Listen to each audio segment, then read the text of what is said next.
Shalom Alechem, Assalamu Alaikum, Irini Mazisu, Pax Vobiscum. Peace be unto you. Welcome to 1 Samuel chapter 19, first book of the Kingdoms, 19. 24 verses. Beginning in verse 3, we see here, and what is his answer may be. What his answer may be versus, and what I see. So this is Jonathan, Yehonatan speaking to David, saying, I will see what my father's answer will be. So it's more specific as to the response of King Saul, not just what he sees. Not just non-verbal, it's actual verbal response. Verse 5, all Israel saw, versus before all Israel you saw. So no, all Israel did see. That's almost significantly different, I would say. So Yah worked, Adonai, Hashem worked a great deliverance. This was a miracle, talking about how David had been given the victory over Goliath. Significant difference in verse 6. It says here, Saul swore to Jonathan, saying, as Yah lives, or as Adonai lives, he shall not die. David shall not die. Versus, he shall not be slain.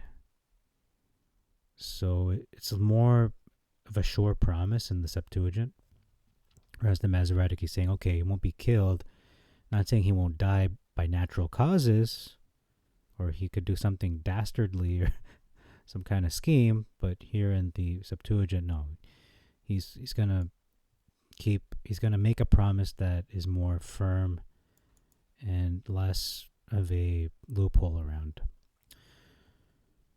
Okay, verse 7, I said to ignore this one, but let's just look at it quickly. Told him all these words versus showed him all these things. So this is more specific and applicable to the context versus he did not have any video footage. Obviously, he didn't back in those days. So I think that's kind of humorous, but it has to be clarified in case you believe they had video photography back then, videography. Verse 9. An evil spirit versus the evil spirit. So it's not the evil spirit, which people would probably say is Satan. No, it's an evil spirit. And then it says Elohim versus Yah. And then it talks about how Saul was resting in his house. And in the footnote of my hard copy, Brenton Septuagint, it says sleeping. Whereas it could be lying down or just reclining, but it seems to be he was sleeping. And then he woke up. Or was he just lying down with a javelin in his hand? In any case, he was reclining, was lying down, possibly even sleeping. And then there's an omission of the harp. He was playing a harp, David was. And then notice the order of events in verse 10. David was already gone. He had already departed from the presence of Saul, and then he drove the spear into the wall. That's when Saul decides to throw the spear. So in my previous few videos ago, I mentioned how Saul did not throw the spear at David. Here he actually did, but not at David because he was already gone. He already fled from his presence. So technically David was not there, but also technically Saul did throw the spear. It's just after David had left.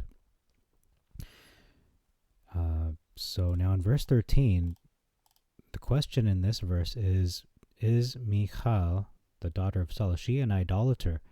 Because she took images. I don't believe she's an idolater, personally. I believe she's using these images she found, these statues perhaps, to create a decoy so that she could save her husband David's life. And it says here, Michal took images and laid them on the bed. She put the liver of a goat by his head, where his head should be, and covered them all with clothes. So it would look like the shape of human being in a bed. In the Masoretic, it says she took an image and laid it in the bed, put a pillow of goat's hair for his bolster, and covered it with cloth. And you know what? It's in the footnote of the hard copy. It says it could be a pillow as well. So maybe it is a pillow of goat's hair to simulate David's hair. So I'm open to that possibility. But in terms of option A, being the liver of a goat by the head, you have to postulate or be open to the possibility that if they stabbed the head, if they were really trying to assassinate him on the spot, and they stabbed the head, they went for the head to have an instant kill, then blood would come out, and they would think, okay, we got him. That would delay their apprehending David and give David more time, give him more of a window to escape. And then it says images versus image. So she used not just one statue, but multiple. And then there's a big difference in the same verse. It says she laid them on the bed. Whereas in the Masoretic, it says and laid in it. So it seems to imply that Michal was in the bed. So she's lying down with this image. But no, she just laid them on the bed. Doesn't mention that she lied down with it or lay down with it. So this is a decoy versus she is performing some form of witchcraft, perhaps. I know that people could possibly go down that rabbit hole.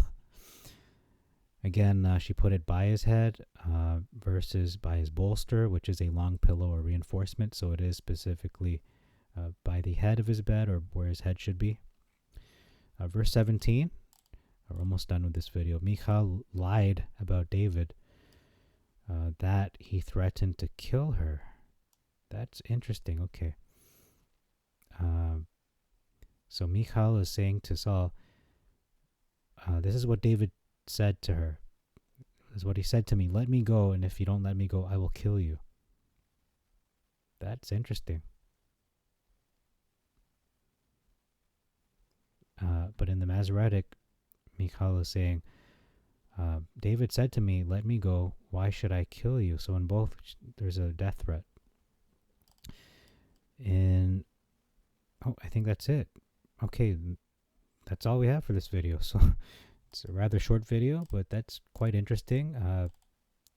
Turn of events that occurred. I'm very excited to cover what's next in this book first book of the Kingdoms, 1 Samuel. Thank you very much for your time. Till next time, we'll look at 1 Samuel chapter 20. I bid you all Shalom Aleichem, Assalamu Alaikum, Irini Mazisu, Pax Vobiscum, peace be unto you, and Maranatha.